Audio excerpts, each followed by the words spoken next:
Hello, everyone. Welcome to Talking Logistics, where we have conversations with thought leaders and newsmakers in the supply chain logistics industry.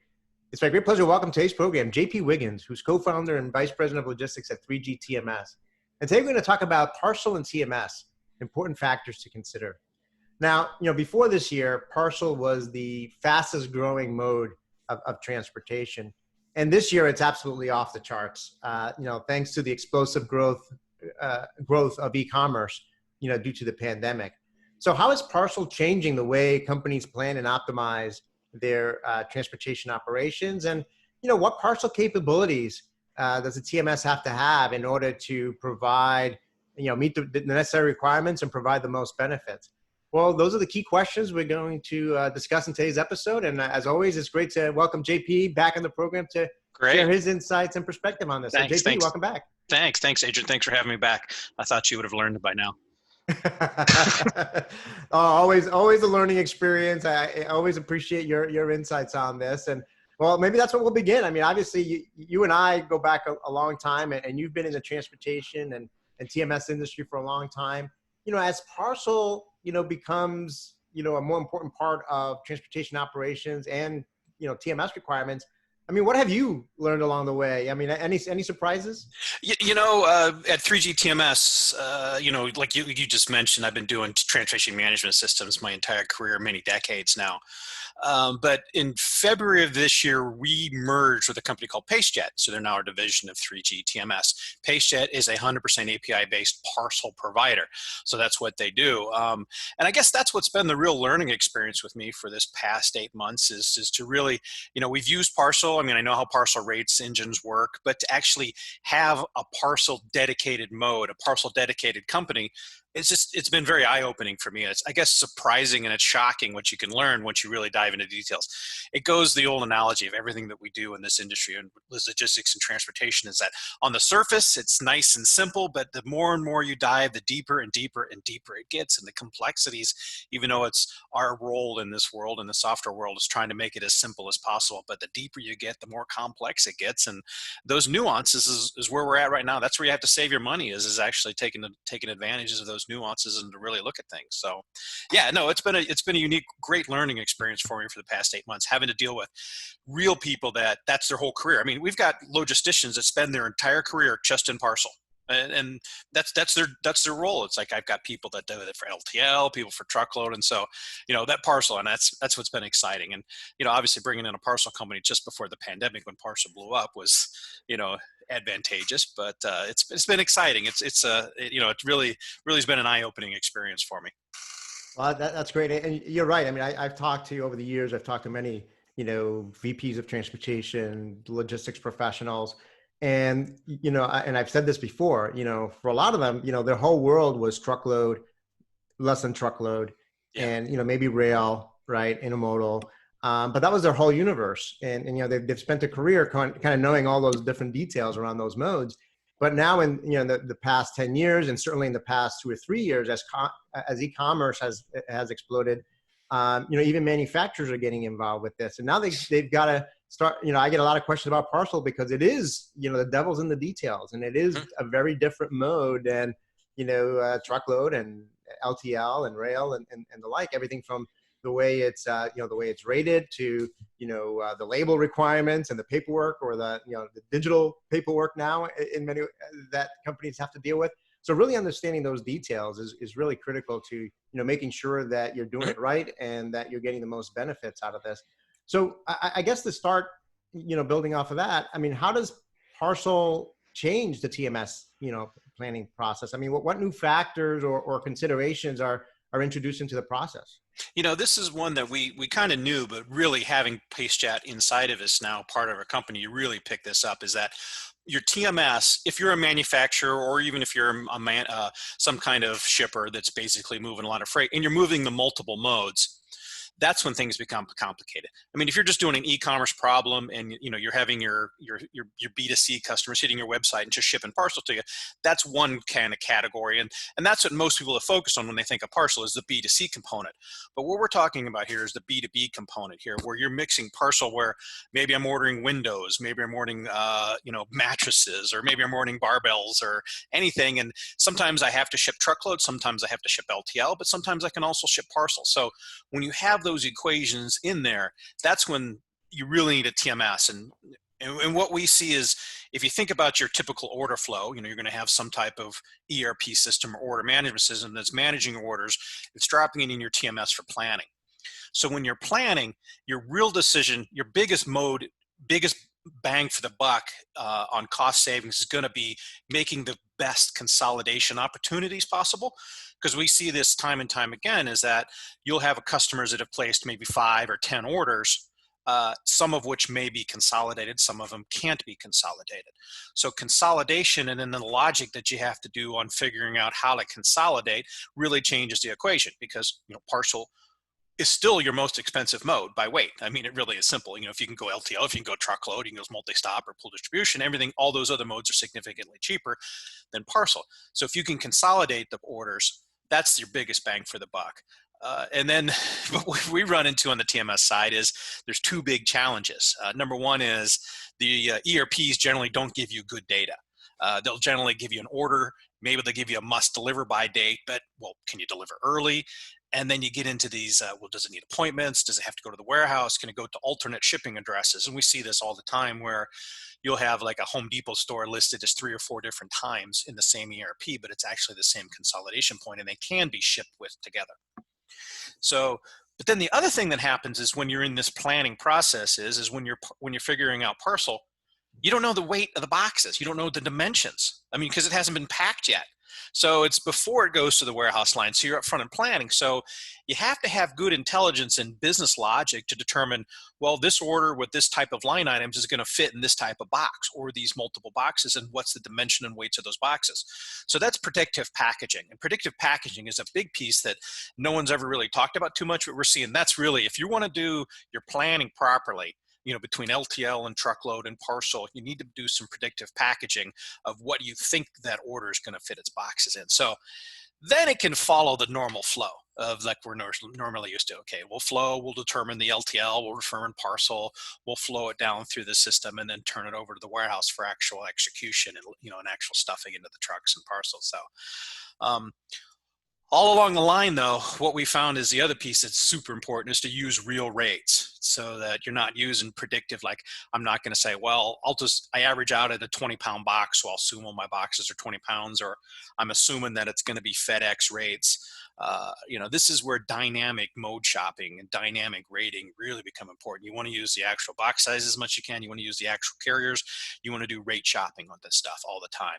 And you want to, because in parcel you have, just think of UPS. You've got UPS ground, you get UPS 3rd day, 2nd day, you get UPS overnight, you get UPS AM. So you have all these different modes within, they're almost like sub modes within the same mode of parcel.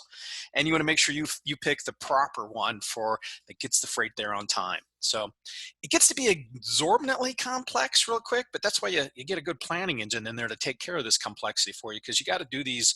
I mean, these are lightning speeds. So, as the customer's orders are changing, they're changing their orders, their weights and cubes are changing. That's going to change the overall capacity. So, it's all things that, it just kind of flows together with the classic planning engine itself.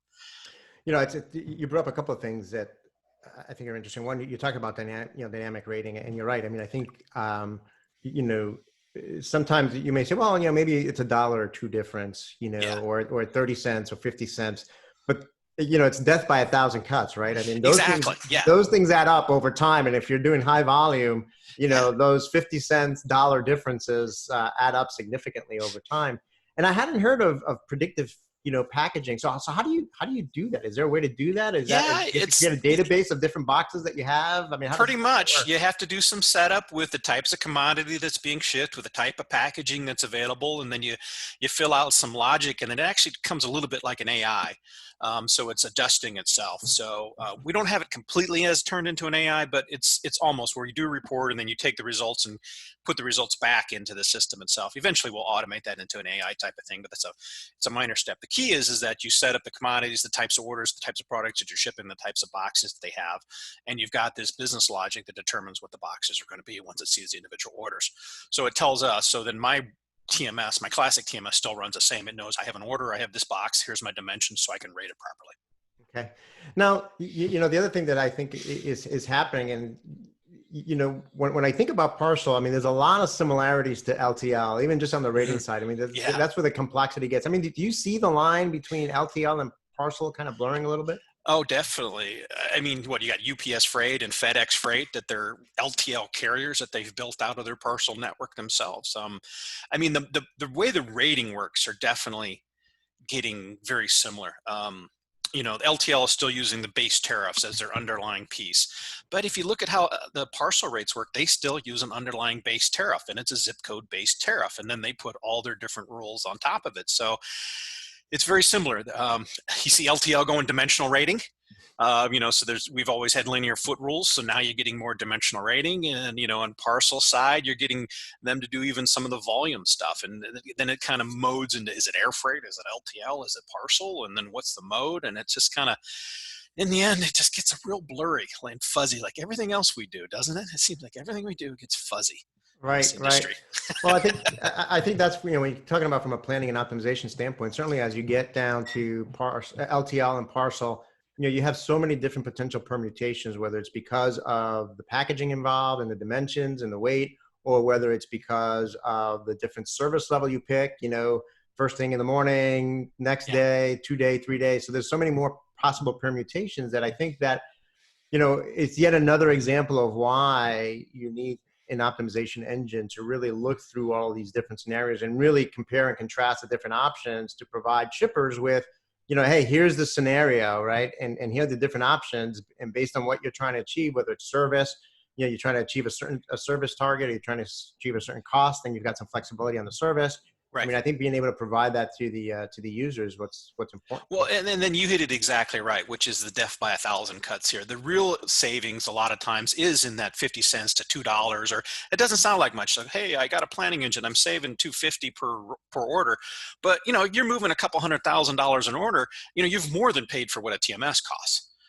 So these, modern TMS isn't going to cost you, hundreds and hundreds of thousands of dollars. For most people, it's less than that. So, right. You can afford this, but that's where your savings come from, is being able to do it right. And then also offer better service to your customers. I mean, your customers, especially if you're passing your freight costs along to your customers, they're often using that decision and determining if they want to buy your product or not. And of course, you want to be able to pass along the cheapest freight to your customers as possible. So. Right. So you also talked about, the importance of using, real rates, and you also talk about dynamic rate shopping. Now, historically, transportation management systems have used rating engines to determine rates, right? So you kind of upload the engine, you upload the rates into the engine, as part of the TMS. But now there's rating APIs that are an option too. And I think there's always been kind of this discussion about, which route is the best one, and are there limitations with one approach versus another? So, I mean, what's your perspective? I mean, what are the pros and cons of using a rating engine versus APIs, particularly for rating? Yeah, I mean, they both have, in today's world, and I see for at least the next 5 years, they both have valid uses in our current world. If you need high volume, and in fact, like all my LTL customers that move high volume LTL, they still set up that rating engine. That means I have to write all that logic for the rating. I have to download the rate tariffs. I set up all the contracts and strategies and discounts and FAKs and all that piece.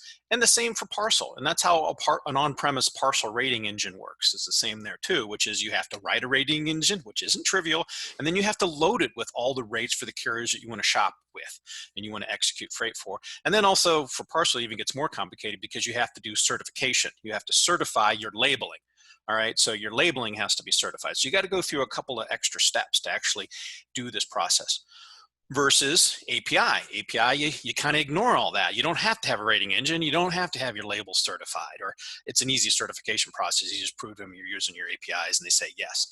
And you hit their API and you get a rate back, or you hit their API, you get a label back. I mean, it's really that simple. Now, downside on the API is that it does take longer. Um, but in the past years, people would say APIs were too slow. But now we're seeing most of the major parcel carriers are giving us an API rating back and a label back in less than a second. So, in our business flows, like on the WMS where you're actually doing a rate shop and printing labels, we say, if you can bake in a 3 to 4 second delay on your process, then using API is superior to doing a rate engine because, one, you don't have to write a rate engine, you don't have to maintenance it, and you don't have to load all those rates, which are expensive. That's the vendor has to load all those rates. So, if I can skip that step, then I can charge you less money. I mean, literally, I could put a packing station down in your warehouse floor for just a couple $100 a month because it's just a piece of software for me now. It's literally hitting the web services, getting the rates back, getting the labels back, and you can hook it up to any printer and you just print your labels right on the warehouse floor. Hook it up to a scanning device, hook it up to a weight and scale. So, but like I said, that 3 to 4 second does put some limitations on you. If you're shipping 1 million packages a day, no, you can't do that. But we're successfully moving per station 5,000 packages per station. You can put a couple stations in a warehouse. You're all of a sudden moving 10,000 parcels a day for 2 stations, and that's a lot of package. That handles most. I think no, it's not going to handle your magazines and your high volumes and your print, your color shops and stuff like that. But hey, 10,000 packages I think covers most. A good chunk, let's say, a good people that are actually mixing parcel with LTL and truckload for people that have that multiple decisions. So that's why we say API is better, and that's why our rating is 100% API for parcel now. For LTL, we still have the on-prem, excuse me, not on-prem, the rating classic tariff-based systems, but we also offer API, and we have our like a lot of our 3PL that do LTL specifically, they like to audit the freight bills themselves. So they have to have their own rating engine, and like our rating engine versus the API, which you have to take that rate and you treat it as a quote, but that same price is what you're going to pay. Right. Right. Yeah. So, talking about the API approach and talking about, where it makes sense or not. I mean, I would think that it would make sense to, there's such a big move towards in the retail sector from ship from store. Mm-hmm. Right. So, I mean, I don't know what the typical store these days, what their shipping volumes are, but right. I imagine it's not, tens and thousands of orders coming out of right. a single store. It might be a few hundred or maybe a couple of thousand, mm-hmm. from a particular store. So I would think that that approach might work well in that's where you want a cloud-based system, hardware independence, as long as they have a printer and right. maybe a postal scale to weigh the box and some measuring tape, to measure the thing. You're good. That's what you need. And then you right. just they can print out white paper labels if they have to and slap it on there for those stores that are shipping maybe a dozen or two a day. Right. Right. So, I mean, when most people think of parcel, I mean, they typically think of the big four, right? Yeah. UPS, FedEx, USPS, and in some cases DHL, right? But there are a lot of regional, carriers too. Especially the big three for sure. Announced earlier this, maybe a few weeks back that they were all out of capacity, basically, leading up to the holiday season. But there's a lot of regional, carriers too. I mean, how are those carriers integrated into the process? Well, that's the advantage of API also, is that we can bring on a regional carrier if they have an API, and we've got about 50-ish some regional carriers in North America that think of them as a courier company, maybe a last mile company, or a regional parcel carrier. And basically, they're able to move a freight. Generally, it can be cheaper than the big three or the big four. And the thing is since we're doing it with an API, we don't have to go write a rating engine. We don't have to iterate their tariffs. Basically, all the shipper has to do is say, hey, I'm going to start using XYZ regional, and we turn on the APIs, and then it's there. Everything that we're doing is rate shopped. So like when that box gets scanned on the shipping warehouse floor and, we know the actual final dimensions of it, it's going to do a rate shop. And the best carrier is going to win, and the label is going to come back for that carrier. So it's very advantageous to shippers to look at some of these regional carriers because they're offering what could be superior delivery at a cheaper price. Same day delivery. A lot of times these courier services are, hey, you give me the package before 10, I'll get it there before 2. Some guy on a bike shows up, literally. It is. A guy on a bike shows up and picks up the packages and moves it, and they charge you $20. It's that type of thing that you see with the regionals. But then also you're opening up the whole world to last mile, and then this gets a little fuzzy into white glove services. So, what about we're doing a mattress delivery? Let's take the old mattress out. Let's have the white glove. Let's have some people bring in the bed frame, those types of things. So you can mix and match some white glove services in there pretty quickly because you're dealing with the way these last mile companies, these last miles become a little more of a courier service more than just a parcel. So it kind of opens up your door there a little bit. But the key is the rate shop. I think that's benefit. Rate shop even up front when you're doing the planning, but more importantly, that rate shop on that final when it's been packed and shipped is get that thing out there and Right. get the best carrier for the best price. And that's another death by 1,000 cuts. Hey, maybe it's an extra 50 cents cheaper to go this courier versus FedEx. But, hey, if you're doing 20,000 of those a year, that's still a decent amount of money, right? Right. Yeah. And I think even, you talk about, last mile, services. I mean, I think that's probably another topic for another conversation, but exactly. even there, I mean, you can, if you think of, value-added services as yet another surcharge or whatever, you can say, hey, we can deliver it, or we can deliver it and set it up for you for an additional, $49.95. Right. And depending on what they charge, you can then, that becomes kind of the rate there. I mean, and well, speaking of all these, surcharges, I mean, there's a lot of them involved usually with Parcel. Right. And surcharges, accessorials. So historically, many companies have outsourced the parcel freight audit and payment, to third party just because of the relative complexity involved with it.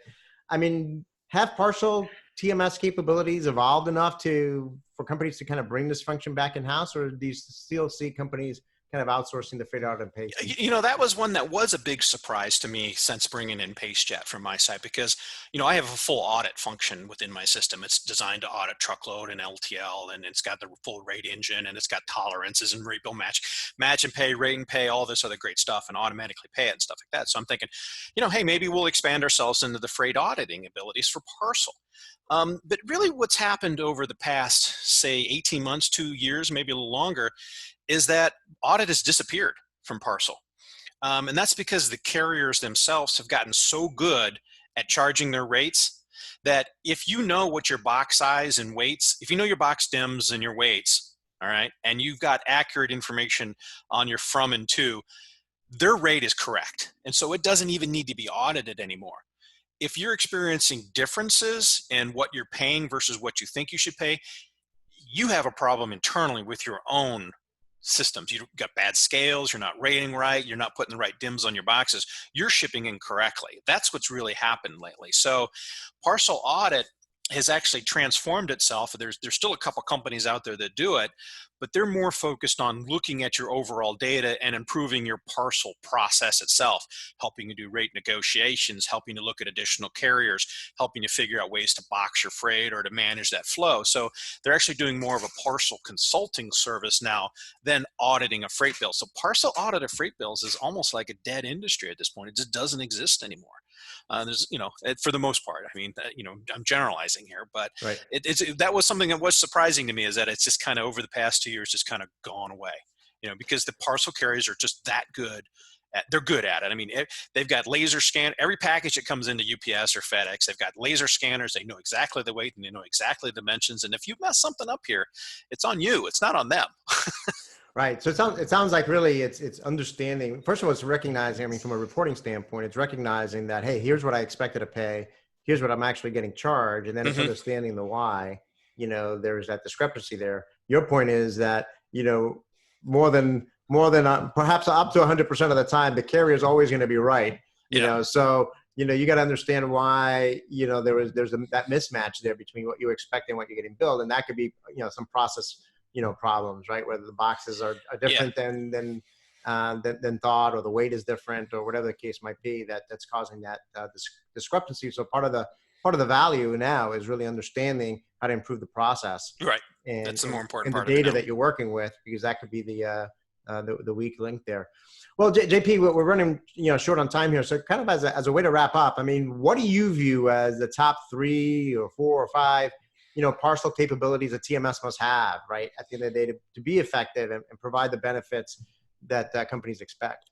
I see now that you can't just treat Parcel as an add-on module anymore. I mean, it really has to be baked in, as we talked about, to your planning process. So, more than often, that even saying we say one platform kind of thing, but it basically means that you have total control over it, one throat to choke, so that you're not trying to piece together multiple systems. Being that we have the planning up front on the APIs, and we treat the APIs up front into our planning engine, as well as it's kind of the same software that's running on that warehouse floor. It gives us an advantage.